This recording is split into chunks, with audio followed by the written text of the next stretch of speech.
Hello everyone, start करते हैं plant physiology के पार्ट थर्ड से, जिसमें हम लोग पढ़ने वाले हैं अबाउट फैसिलिटेटेड डिफ्यूजन। तो just give me a minute. Okay, as point out earlier, a gradient must already be present for diffusion to occur. जैसे कि अभी हमने इससे पहले के पार्ट में डिफ्यूजन के बारे में पढ़ा था, तो हमने देखा था जब भी डिफ्यूजन होता है यानी कि कहीं भी मूवमेंट हो रहा है गैसेस का, लिक्विड का, तो एक ग्रेडियंट प्रेजेंट होना चाहिए। मतलब कि हायर कंसंट्रेशन, लोअर कंसंट्रेशन, ये चीज़ें अवेलेबल होनी चाहिए। जब ये चीज़ें अवेलेबल होंगी तभी तो कोई चीज़ मूव कर पाएगी ना। तो यहाँ पे उसने क्या बोला, a gradient must already be present for diffusion to occur. Now, अब जो डिफ्यूजन रेट होता है किस स्पीड से होगा, कितना होगा, वो डिपेंड करेगा साइज ऑफ द सब्सटेंस। मतलब जो चीज एक्चुअली मूव कर रही है उसके साइज पे डिपेंड करेगा। Obviously smaller substances diffuse faster, यानी कि जो छोटे सब्सटेंसेस होते हैं वो जल्दी डिफ्यूज करते हैं, दे डिफ्यूज फास्टर। अगर कोई हैवी चीज होगी तो वो ज्यादा टाइम लगाएगी एक जगह से दूसरी जगह मूव करने में। कोई चीज छोटी होगी तो वो इजीली डिफ्यूज हो जाएगी। The diffusion of any substance across a membrane also depend on its solubility in lipids. देखो उसने क्या बोला कि कोई भी चीज जब मूव करती है तो उसकी जो मूवमेंट होती है वो डिपेंड करती है जो मेम्ब्रेन, क्योंकि मेम्ब्रेन जो होता है वो प्रोटीन लिपिड इनसे बना होता है, तो उसकी लिपिड के साथ कितनी सॉल्युबिलिटी है उस पर डिपेंड करता है। The major constituent of the membrane, यानी कि जो लिपिड होता है ना, वो कोई भी मेम्ब्रेन, आपने फ्लूइड मोज़ेक मॉडल में पढ़ा है, जो मैंने पहले की वीडियो कवर करी है उसमें जो हमारी मेम्ब्रेन होती है वो लिपिड से, प्रोटीन से बनती है। तो उसने क्या बोला कि जो डिफ्यूजन होता है किसी भी सब्सटेंस का वो सॉल्युबिलिटी इन लिपिड्स पे डिपेंड करता है कि लिपिड्स के साथ उसकी कैसी सॉल्युबिलिटी है। Substances soluble in lipid diffuse through the membrane faster. देखो ये पॉइंट समझने वाला है कि वो सब्सटेंसेस जो बहुत ही अच्छे से सॉल्यूबल होते हैं लिपिड्स में वो फास्टर डिफ्यूज करते हैं, जल्दी डिफ्यूज करते हैं। ठीक है। Substances that have a hydrophilic moiety find it difficult to pass through the membrane. Their movement has to be facilitated. कुछ सब्सटेंस होते हैं जो बहुत इजीली लिपिड्स में सॉल्यूबल नहीं होते। ठीक है। हाइड्रोफिलिक मोइटी होती है उनकी, तो उनको थोड़ी दिक्कत होती है मेम्ब्रेन से पास होने में। अगर कोई चीज खुद से इजीली पास ऑन नहीं हो पा रही तो हमारे पास क्या ऑप्शन बचा है कि हम उसकी मूवमेंट करवाएं। समझ लीजिए एक गेट है, आप वहां से खुद नहीं जा पा रहे हो, लेकिन कोई और है जिसको वो रास्ता अच्छे से पता है, जो उस पूरी जगह को जानता है, तो वो आपकी हेल्प कर देगा।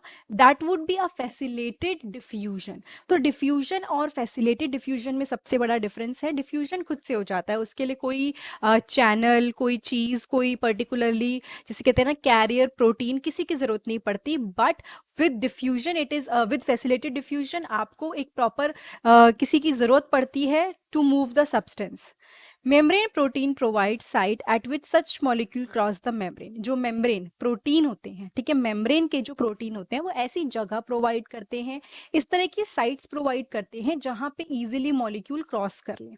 They do not set up a concentration gradient. A concentration gradient must already be present for molecules to diffuse, even if facilitated by the proteins. यानी कि ये ना concentration gradient set नहीं करते हैं। ऐसा कुछ नहीं है कि ये लोग क्या कहते हैं, देखेंगे कि हायर है, लोअर है, या फिर ये जो आपके प्रोटीन मॉलिक्यूल हैं ये कंसंट्रेशन ग्रेडियंट से इनका लेना देना नहीं होता कि ये high concentration gradient high to low set करें, ऐसा कुछ नहीं करते।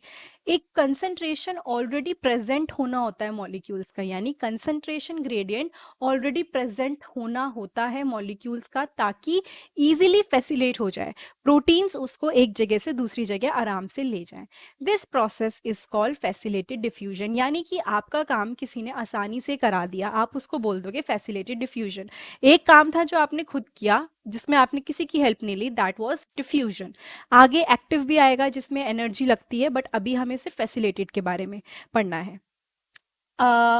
इन फैसिलेटेड डिफ्यूजन, देखो मैंने जस्ट अभी ये पॉइंट बोला था लेकिन फिर भी समझ लीजिए, फैसिलेटेड डिफ्यूजन में कोई एटीपी एनर्जी करेंसी नहीं रिक्वायर्ड होती। There is no expenditure of ATP energy. ठीक है, याद रखना है, वो एक्टिव में होता है, इसके अंदर नहीं होता।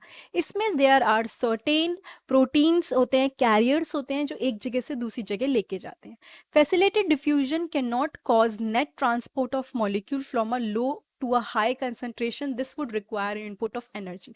जब हम against the concentration gradient move करते हैं ना, like we move from low to high concentration gradient, मैंने आपको क्या बताया था, जब भी concentration gradient होता है requirement रहती है high से low में movement हो और फिर एक equilibrium set हो mostly. जैसे एक आपको पिछली वीडियो में भी मैंने बताया था कि समझ लीजिए आपका ये ऐसे एक है पानी जिसमें भरा हुआ है या गैस भरी है, जो भी चीज़ है, और ये एक है जिसमें कम भरी हुई है, तो हमेशा मूवमेंट इधर होगी, मोस्टली हाई टू लो होगी मोस्ट ऑफ द केसेस में, जो खुद से होगी ताकि इक्विलिब्रियम आ जाए, दोनों सेम हो जाए. लेकिन अगर ये नहीं हो रहा है और उल्टा हो रहा है तो उसके लिए आपको एनर्जी की जरूरत पड़ेगी. फ्लो के अगेंस्ट जाओगे तो एनर्जी की तो जरूरत पड़ेगी ना. तो यहाँ पे उसने क्या बोला, facilitated diffusion can not cause net transport of molecule from a low to a high concentration. जब भी लो से हाई होगा उसके लिए क्या होगा, this would require input of energy, energy की जरूरत होती है. ठीक है. Transport rate reaches a maximum when all of the protein transporter are being used. अब देखो समझ लीजिए 5-6 बस हैं और एक जगह जाना है, वो 5 बस जब तक भर जाती हैं, जितने लोग उसमें आ गए उतने ही जा सकते हैं, उसके बाद वो मना कर देंगे कि अब हम किसी को लेके नहीं जा सकते. तो same thing with this protein transporter. ये प्रोटीन ट्रांसपोर्टर क्या कर रहे हैं, ये एक जगह से दूसरी जगह लेके जा रहे हैं. अगर किसी रीजन से ये भर गए सारे के सारे तो एक सेचुरेशन आ जाएगा. सेचुरेशन आने के बाद मतलब अब कोई कैपेसिटी नहीं है कि कुछ और हो, तो यहाँ पे आपका ट्रांसपोर्ट रेट बिल्कुल मैक्सिमम पहुंच जाता है और जो प्रोटीन ट्रांसपोर्टर्स होते हैं वो सारे के सारे यूज अप हो लेते हैं. ठीक है. Now facilitated diffusion is very specific, बहुत स्पेसिफिक होता है, एज इन ऐसे कहीं कहीं कुछ भी मूवमेंट नहीं होती. ये अलाउ करता है सब्सटेंसेस को कि जो चीज़ मूव करेगी उनको वो उठा के कैरी करने में हेल्प करता है. It is sensitive to inhibitor which react with protein side chain. यानी ऐसी चीज़ों के लिए इट्स वेरी सेंसिटिव, वो उन चीज़ों को कैरी करके एक जगह से दूसरी जगह नहीं लेके जाता जो प्रोटीन चेन के साथ रिएक्ट करते हैं. ठीक है. ये उन इनहिबिटर्स के लिए बहुत सेंसिटिव है. उन इनहिबिटर होते हैं जो चीज़ रोकते हैं, तो इनहिबिटर्स के लिए बहुत सेंसिटिव है जो साइड चेन के साथ क्या करेंगे, रिएक्ट करेंगे. The protein form channel in the membrane for molecule to pass through. अब ये प्रोटीन काम कैसे करते हैं, अभी तक तो हमने पढ़ लिया मूवमेंट होती है, ये होता है. ये जो प्रोटीन्स होते हैं ना, ये चैनल फॉर्म कर देते हैं मेम्ब्रेन में, और ये जब चैनल फॉर्म कर देते हैं तो मॉलिक्यूल इजीली क्या हो जाता है, पास ऑन हो जाता है. Some channels are always open, others can be controlled. कुछ चैनल्स ऐसे होते हैं जो हमेशा ओपन होते हैं, हमेशा खुले रहते हैं. कुछ ऐसे होते हैं जिनको आप कंट्रोल कर सकते हो. ठीक है. Some channels are always open, others can be controlled. कुछ को कंट्रोल कर सकते हो, कुछ हमेशा ओपन रहते हैं. कुछ इसमें से लार्ज होते हैं और वो क्या करते हैं, जो लार्ज चैनल्स होते हैं ये काफ़ी बड़े बड़े मॉलिक्यूल्स को क्रॉस करने की परमिशन दे देते हैं. अब यहाँ पे आप देखो, ये बीच में दिखा रखा है, ये ट्रांसपोर्ट प्रोटीन है, और ये जो ब्लू वाला है, एक बार मैं इसको मार्क कर देती हूँ, ये ब्लू वाला क्या दिखा रखा है, it is showing the transported molecule जो ट्रांसपोर्ट होगा, और ये है वो पिंक वाला पार्ट जो कि ट्रांसपोर्ट प्रोटीन है जो ट्रांसपोर्ट करने का काम करेगा. आउटर साइड है, इनर साइड है. ठीक है. तो ये एक एग्जाम्पल दिया है कि किस तरह से मूवमेंट हुई, आउटर टू इनर या इनर टू आउटर, जो भी मूवमेंट हो रही है. Now the porins are protein that form large pores in the outer membrane of the plastid mitochondria and some bacteria allowing molecule up to size of small protein to pass through. देखो फिर से सुनो, just give me a minute.